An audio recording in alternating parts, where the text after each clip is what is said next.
Hello दोस्तों, स्वागत है आपका क्रेजी जैक ट्यूटोरियल की एक और नई क्रेजी सी वीडियो में। मैं हूं गौरव और आज की इस वीडियो में मैं आप सभी लोगों को सिखाने जा रहा हूं कक्षा 10 के गणित से प्रश्नावली 5.3 के क्वेश्चन नंबर 3 को। दोस्तों, यह इस वीडियो का पार्ट 2 है। पार्ट 1 आपको डिस्क्रिप्शन बॉक्स में मिल जाएगा। पार्ट 1 में मैंने क्वेश्चन नंबर 3 के 1 से 3 तक के क्वेश्चन को हल करके आपको बता दिया था। आज हम चौथे क्वेश्चन से आगे के 3 क्वेश्चन हल करेंगे, यानी कि 4, 5 और 6। चलिए क्वेश्चन को पढ़ते हैं कि क्वेश्चन में हमको करना क्या था। तो क्वेश्चन नंबर 3 में हमें कहा गया था कि एक एपी में इसका चौथा वाला क्वेश्चन है, A3 बराबर 15, S10 बराबर 125 दिया है। ठीक, डी और A10 ज्ञात कीजिए। ठीक है, तो अगर आपने पिछली वाली वीडियो नहीं देखी है तो उसके रिलेटेड मैं आपको कुछ चीज़ें पहले बता देता हूँ। तो यहाँ पर आप सभी देखिए, इन क्वेश्चंस को हल करने के लिए हमें कुछ फॉर्मूले की जरूरत पड़ेगी, जो कि यहाँ मैंने लिख रखे हैं। ठीक है, पहले फॉर्मूला है अपना an का, एन यानी कि अंतिम पद का फॉर्मूला। ठीक है, an का फॉर्मूला होता है अपना a प्लस में n-1 इंटू डी। फिर sn का फॉर्मूला होता है n/2 into 2a plus n-1 into D. और फिर sn का एक और अल्टरनेटिव फॉर्मूला होता है, वो होता है अपना n/2 into a plus an। ठीक है, और यहाँ पर कौन सी चीज़ क्या है वो मैंने यहाँ लिख रखी है, जैसे कि an हमारा अंतिम पद होता है और इसको l से भी सूचित किया जाता है। ठीक है, ए हमारा प्रथम पद होता है, यानी कि कोई भी हमारी एक एपी होती है, जैसे कि यहाँ मैंने एक एपी बना ली, मान लो 1, 2, 3, 4। तो ये जो है ना, ये अपना प्रथम पद होगा। ठीक है, यानी कि ये अपना ए होगा। ये क्या होगा, ये अपना A2 होगा। इसी प्रकार से ये A3 और ये A4। तो ये प्रथम पद को अपना ए कहा जाता है। ठीक है, और n यानी कि पदों की संख्या, जैसे कि इसमें 1, 2, 3 और 4, तो ये 4 पद हैं, तो ये पदों की संख्या है। यहाँ पर आपको लिखा इस प्रकार से करके इधर 10 लिख देते और पूछते कि n बताओ, n कितने हैं, कि पदों की संख्या कितनी है। तो 1 से 10 तक हम लोग जब ज्ञात करेंगे तो 10 पद होंगे, तो वो n है। ठीक है, यानी कि कितने पद हैं उसमें। अब डी यानी कि सार्वंतर, यानी कि ये जो दूसरा पद है ना, इसमें से जब पहले पद को घटाते हैं तो जो अंक संख्या मिलती है उसको सार्वंतर कहते हैं। तो 2 में से 1 को घटाए 1, तो वो अपना सार्वंतर है। ठीक है, और SN यानी कि पदों का योग, यानी कि 1 से लेकर 10 तक जब हम जोड़ेंगे, यानी कि 1 प्लस 2 प्लस 3 प्लस 4 प्लस ये ऐसे 10 तक जाएंगे, तो क्या होगा, कौन सी संख्या आएगी, तो ये अपना पदों का योग होता है। और इन सभी को शॉर्ट तरीके से ज्ञात करने के लिए ये हमारे फॉर्मूले हैं, जो कि आपको प्रश्नावली में पढ़ने हैं। ठीक है, अब देखिए, अब इन्हीं फॉर्मूलों के मदद से हम लोग इन क्वेश्चंस को हल करेंगे। तो क्वेश्चन नंबर 4 में हमें A3 दिया गया है, S10 दिया गया है। हमें पूछा गया है D और A10, यानी कि D यानी कि सार्वंतर और A10 यानी कि अंतिम पद, है ना। तो ये हमको पूछा गया है। तो जो जो चीज़ें आपके पास हैं उससे को आप जो फॉर्मूला अप्लाई हो सकता है उसमें डालो। यानी कि यहाँ पर देखिए, हमको S10 दिया गया है और A दिया गया है। तो A और S तो आपको SN वाले फॉर्मूले में ही दिखेंगे, और उसमें से भी इस फॉर्मूले में जो है वो आप बेटर कर सकते हो, क्योंकि n वगैरह भी है, अच्छा है। तो SN का ये जो लॉन्ग फार्मूला है इसको हम लोग अभी लगाएंगे। तो मैं फार्मूला लिखता हूँ, यहाँ पर मैं बराबर का निशान लगाऊंगा और मैं लिखूंगा कि दिया है, क्या दिया गया है, तो A3 बराबर में आपको 15 दिया गया है और S10 बराबर में आपको दिया गया है 125। ठीक है, इस प्रकार से। तो अब हम लोग कुछ चीज़ें बनाएंगे खुद से। क्या बनाएंगे वो मैं आपको बताता हूँ। तो सबसे पहले हम लोग क्या करेंगे कि हमको A3 दिया गया है, तो A3 कैसे प्राप्त होगा। मान लीजिए कि हमारे पास A है और हमारे पास D है, तो हम A3 कैसे ज्ञात करेंगे। जितने लोगों ने इससे पहले भी 5.2 जितने लोगों ने पढ़ रखी है, वो लोग बोलोगे कि सर हम A लेंगे और उसमें 2 D जोड़ेंगे तो बराबर में अपना ये A3 बनेगा। बनेगा कि नहीं बनेगा, बिल्कुल बनेगा। तो A3 को हम लोग इस तरीके से लिख देते हैं, यानी कि A प्लस में 2D बराबर में A3 का मान है हमारे पास 15, तो इसकी जगह पर 15 लिख देते हैं। अब इसको मान लेते हैं हम लोग समीकरण नंबर 1। ठीक है, इसको समीकरण 1 मान लेते हैं। हम पहले D ज्ञात कर रहे हैं। ठीक है, क्योंकि D ज्ञात करने के बाद ही हम लोग A10 ज्ञात कर सकते हैं। तो पहले D ज्ञात करना है, क्योंकि तभी तो आप सही फॉर्मूले में D रख सकते हो, इसीलिए। तो अब आगे हम लोग हल करेंगे। आगे अब चूंकि हम लोग को S10 बराबर में दिया गया है, S10 बराबर में 125 दिया गया है, इसीलिए हम लोग अब SN का फॉर्मूला लगाएंगे। तो SN का फॉर्मूला लगेगा अपना उल्टा पहले फॉर्मूला लगाएंगे। क्या करेंगे कि n/2 into 2a plus n-1 into D, ठीक है, बराबर में SN। तो अब हम लोग फॉर्मूला रखेंगे, यानी कि फॉर्मूले में ये जो अंक है इनको रखेंगे। तो n है आपका 10। 10 कैसे है, क्योंकि 10 ही पद तक है। देखिए यहाँ पर S10 तक ये दिया गया है, तो S10 n हम लोग 10 लिखेंगे। ठीक है, जितने पद आपको दिए गए हों n वही है, S10 तक दिया गया है तो n 10 लेंगे। तो ये आएगा अपना 10/2। इधर ब्रैकेट लगाएंगे, 2a है तो ए तो हमारे पास है नहीं, तो ए की जगह पर ए छोड़ देंगे, प्लस का निशान। एन है अपने पास 10, तो यहाँ पर हम 10 लिख लेंगे, 10 लिख लेंगे, और माइनस का 1। अब डी भी नहीं है हमारे पास, इसी को तो ज्ञात करना है, तो इसको भी छोड़ देंगे और बड़ा ब्रैकेट क्लोज कर देंगे। बराबर में S10 हमको दिया गया है 125, तो ये 125 हम लोग लिख देंगे।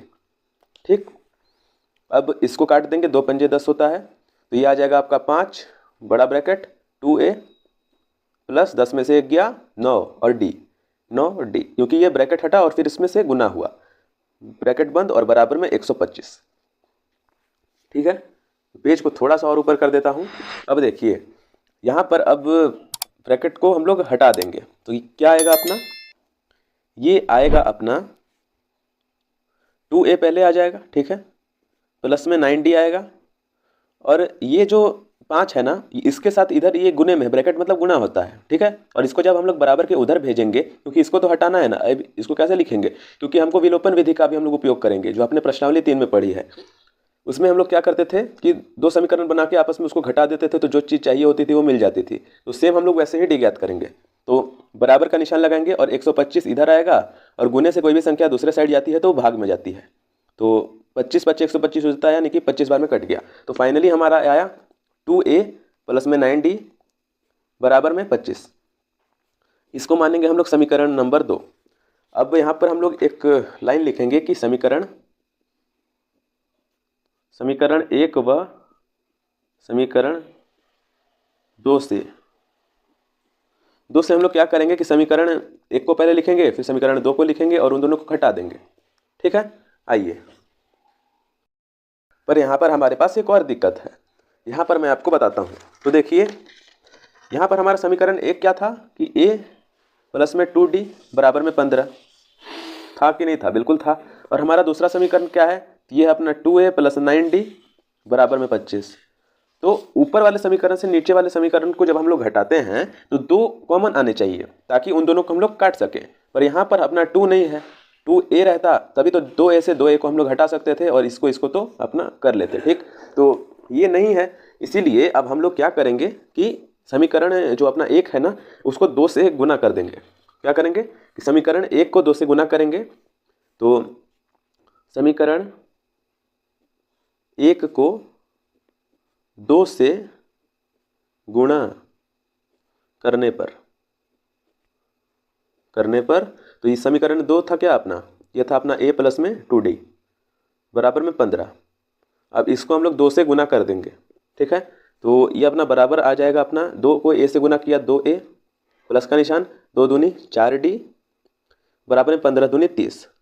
ये आ गया अब अपना समीकरण नंबर 3। ठीक है, समीकरण नंबर 3 आ गया। अब समीकरण 3 व समीकरण 2 से यहाँ पर हम लिखते हैं कि समीकरण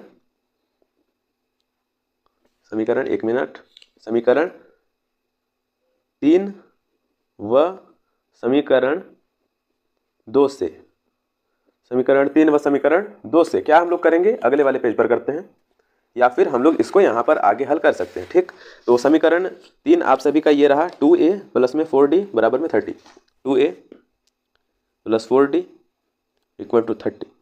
यह है आपका समीकरण नंबर 3। ये उसके आगे मैं हल कर रहा हूँ। ठीक है, और इसके जस्ट नीचे हम लोग अपना दूसरा वाला समीकरण लिखेंगे, समीकरण 2, जो कि आपका यहाँ पर आया था 2a प्लस 9d बराबर 25। तो ये 2a प्लस 9d बराबर में 25। अब देखिए माइनस का निशान लगा देंगे। अब आपको पता है कि नीचे वाले साइंस चेंज हो जाता है, यानी कि ये माइनस और ये माइनस, सब माइनस, तो ये प्लस माइनस माइनस कट गया, हट गया। ठीक है, अब देखिए 4 में से 9 को घटाएंगे 5 आएगा, या फिर कहें तो 9 में से 4 को घटाएंगे तो 5 आएगा, पर ये माइनस में आएगा क्योंकि माइनस वाली संख्या बड़ी है ना, क्योंकि इसके साथ साइन बदल गया, ये माइनस हो गया। या फिर ऐसे भी समझो कि छोटी संख्या में से बड़ी संख्या को घटाने पर माइनस प्राप्त हो जाता है, माइनस वाली संख्या प्राप्त होती है। 5d और बराबर में ये देखिए 3, 30 में से 25 घटाएंगे तो ये क्या बचेगा आपका, 5 बचेगा। अब -5d बराबर में 5 आया ना, तो अब d बराबर में क्या आएगा, 5 बट्टे -5, ये माइनस एक बार में कट जाएगा, तो ये आपका d बराबर में -1 आ गया। सॉरी, यहाँ पर गलती से मैंने लिख दिया d बराबर में -1। ये आपका हो जाएगा पहला वाला आंसर। ठीक है, इसको मैं यहाँ पर लिख देता हूँ नीचे एक लाइन में, d बराबर में -1। ये आपका प्रथम उत्तर हो गया। अब हमको a10 भी ज्ञात करना था, तो a10 ज्ञात करने के लिए हम लोग क्या करेंगे कि इसके बाद हम लोग a10 ज्ञात करने के लिए क्या करेंगे कि an का फॉर्मूला लगाएंगे। तो ए एन का फॉर्मूला अपना क्या होता है, नहीं ए टेन ज्ञात करने के लिए वो नहीं करेंगे हम, वो बड़ा हो जाएगा मेथड। हम लोग जो डी का मान हम लोग को मिला ना, डी का जो मान है उसको हम लोग समीकरण नंबर 1 में रख देंगे। समीकरण 1 में रखने पर, ठीक है, समीकरण 1 में रखने पर तो डी था क्या अपना, डी मिला था -1 और समीकरण 1 क्या था अपना सबसे शुरू में, ये था a + में 2d = 15। अब यहाँ ये जो d आपको दिख रहा है इसके जगह पर हम लोग -1 रख देंगे तो ये आएगा क्या अपना a + में 2 × -1 = 15, ठीक है, 15 है वो। तो ये a - 2 क्योंकि माइनस प्लस -2 = 15। अब a बराबर में क्या आएगा आपका 15 पहले आ जाएगा और इधर ये माइनस का है उधर प्लस का जाएगा तो प्लस का 2, 15 + में 2, a बराबर में 15 16 17, तो a बराबर में आ गया आपका 17, सॉरी a 10 बराबर में आपका आ गया 17, ठीक है। ये हो जाएगा आपका उत्तर। पर हमको जो है वो a 10 ज्ञात करना था, हम लोगों ने a ज्ञात किया तो ये थोड़ा सा गड़बड़ है, तो हमारे पास a भी हो गया d भी हो गया। अब a 10 ज्ञात करेंगे, ठीक है, मैं थोड़ा सा गलत वहाँ पर बोल दिया था। तो अब a 10 ज्ञात करने के लिए a 10 का फॉर्मूला अपना क्या हो जाएगा, a 10 बराबर में a + में 90। ये फॉर्मूले आप पढ़ते आ रहे हो, ठीक है, ये फॉर्मूले आप पढ़ते आ रहे हो पिछली वाली प्रश्नावली से ही। तो देखो नहीं समझ में आ रहा है, आप सभी थोड़ा प्रैक्टिस करो, जब तक आप सभी खुद से प्रैक्टिस नहीं करोगे तब तक आपको नहीं समझ में आएगा। तो a 10 का फॉर्मूला होता है a + में 90। कैसे होता है कि अगर हमारे पास a है और उसमें हम 9/d जोड़ देते हैं तो हमको 10वां पद प्राप्त होगा, मतलब जितनावां पद प्राप्त करना है उससे से एक कम d आपको जोड़ देना है a में, ठीक है। तो a 10 बराबर में आएगा आपका a 10 बराबर में a हम लोगों ने अभी याद किया 17 प्लस में 9 गुने में d है अपना -1, यानी कि 17 - में 9, सॉरी 17 - में 9 a 10 बराबर, तो 17 में से 9 जब गया तो a 10 बराबर में फाइनली आपको क्या प्राप्त होगा, आपको प्राप्त होगा 8। ये हो जाएगा आपका फाइनली आंसर। तो हमारे दो उत्तर आप सभी देख सकते हैं, पहला है आपका d बराबर -1 और दूसरा है आपका a 10 बराबर में 8।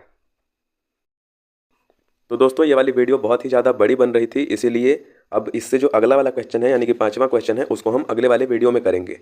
और आपको कहीं भी जाने की ज़रूरत नहीं है, इससे आप डिस्क्रिप्शन बॉक्स में जाओ, वहाँ पर वीडियो की लिंक लगी हुई है, ठीक है, इसके पार्ट 1 पार्ट 2 और पार्ट 3 करके लगा हुआ होगा क्वेश्चन नंबर 5 का, तो वहाँ पर आप जाओ, या फिर मैं क्वेश्चन वाइज ही मैं लिख दूंगा, यानी कि पार्ट 1 में मैंने 1 2 3 क्वेश्चन करा दिए थे, पार्ट 2 में ये क्वेश्चन नंबर 4 करा दिया। अब हम क्वेश्चन नंबर 5, मैं क्वेश्चन नंबर 5 करके आपको डिस्क्रिप्शन बॉक्स सबसे ऊपर ही लिंक मिलेगी, ठीक है, तो वहाँ से जा करके आप उस वाले क्वेश्चन को डायरेक्टली देख लेना, ठीक। चलिए अब मिलते हैं अगली वाली वीडियो में उसी वाले क्वेश्चन के साथ, तब तक के लिए जय हिंद, वंदे मातरम।